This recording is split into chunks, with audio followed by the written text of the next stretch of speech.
Bueno, chicos, seguimos conociendo un poquito más qué es esto del barroco y para ello os voy a presentar un cuadro en el que marcamos un poco las diferencias más notables entre lo que ha sido el Renacimiento y lo que va a ser el nuevo objeto de nuestro estudio.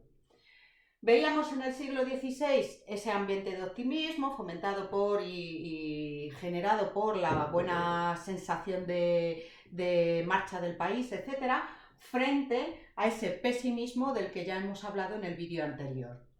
Por otro lado, si en el siglo XVI se extendía ese carpe diem, ese disfrute de la vida, en el siglo XVII vamos a ver que hay un rechazo a ese vitalismo y a ese disfrute de la vida. ¿Por qué? Porque para los barrocos el mundo va a carecer de sentido. Daros cuenta que lo están pasando mal en su día a día. Por lo tanto, vivir esa vida llena de penurias y conflictividad, etcétera, ellos lo ven como que no tiene sentido. Y que además es un mundo caótico y que está lleno de dolor y de peligros. Con lo cual, esa sensación que tienen no es de querer disfrutar de la vida, sino de que la vida es un sufrimiento constante. Frente a la confianza que sentían los pobladores, la población del siglo XVI, todos los del siglo XVII se van a instaurar en esa sensación de desconfianza. ¿Por qué? Porque ven que lo que se ha ido viviendo en tiempos anteriores, que parecía que todo iba hacia algo mejor, de repente se ha desmoronado. Por lo tanto, ya no confían en que si en algún momento se volviera a producir esa buena marcha de los acontecimientos, fuera duradera, porque ya han visto que ha cambiado. Con lo cual, ¿por qué no podría cambiar una vez más? Y frente al concepto de imitación que veíamos en el siglo XVI, acordaros que se imitaba las églogas, que cogían lo que ya habían hecho previamente los griegos y los romanos, etc. De hecho, se imita todo, desde el punto y momento que el Renacimiento nos viene desde Italia y nos lo implantamos a sugerencia del embajador de Venecia, acordaros, ¿vale? Bueno, pues frente a esa imitación de los modelos clásicos, lo que se va a promover es la originalidad.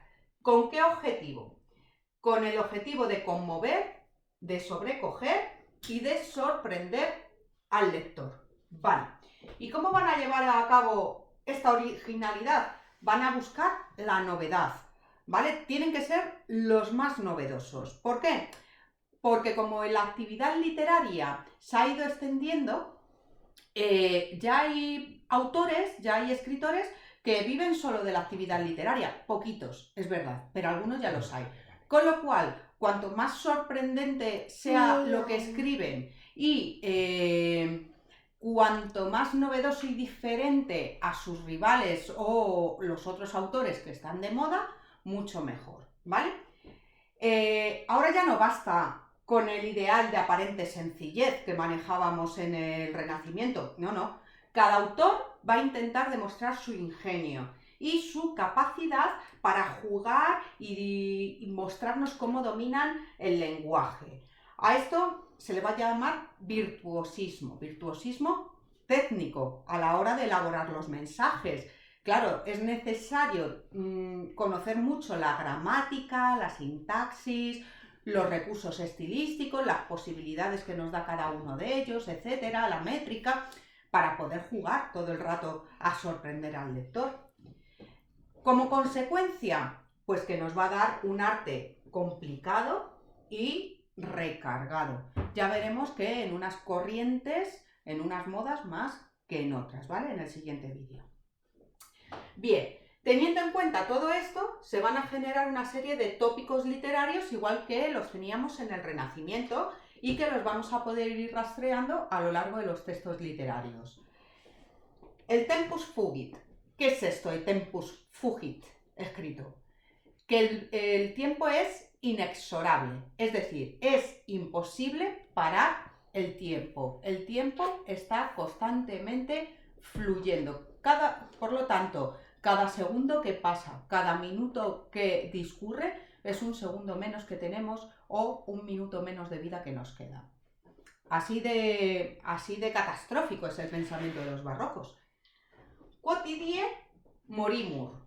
¿Qué significa esto? Que todos los días morimos un poco, ¿vale? Unido, lógicamente, a esa noción de tempus fugit. Es decir, cada día somos menos capaces, vamos perdiendo capacidades y además cada día que vivimos es un día antes que vamos a morir.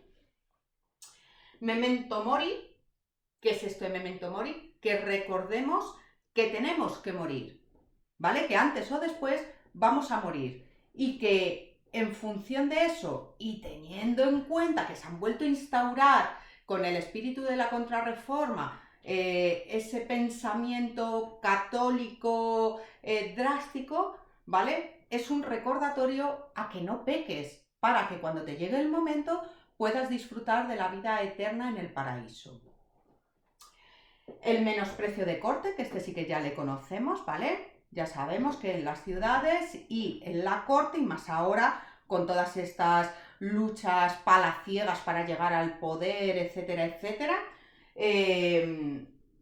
allí es como el caldo de cultivo propicio para que se lleven a cabo los pecados, ¿de acuerdo? Entonces vamos a despreciar todo ese ambiente y mejor si vivimos retirados, ¿no? Que esto ya lo hemos visto.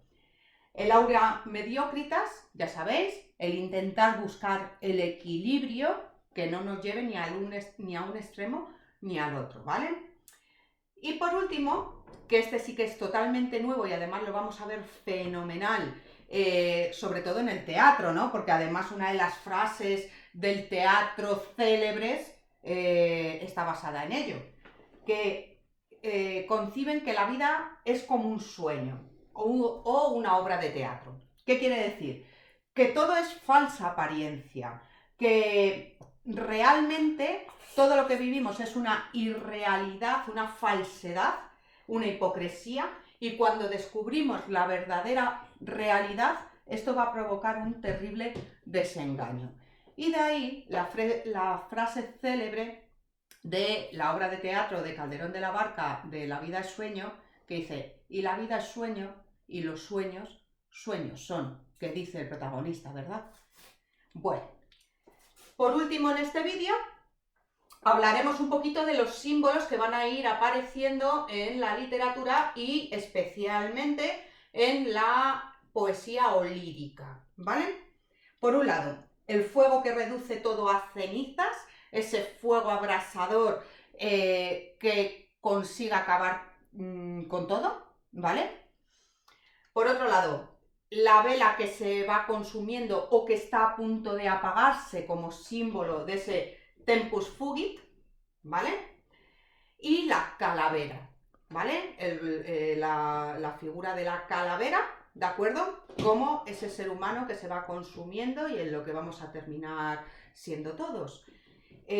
Como veis, va a ser un periodo en el que todo lo decadente, la falsedad, la hipocresía, la falsa vanidad y sobre todo el pensamiento de la muerte y esa constante agonía de que cada día estamos un poquito más cerca de la muerte, va a dominar el pensamiento de nuestros autores. ¿De acuerdo? Pues hasta aquí lo que son las características generales y en el próximo vídeo ya entraremos a hablar de lo que es la lírica o poesía del siglo XVII. ¡Hasta luego!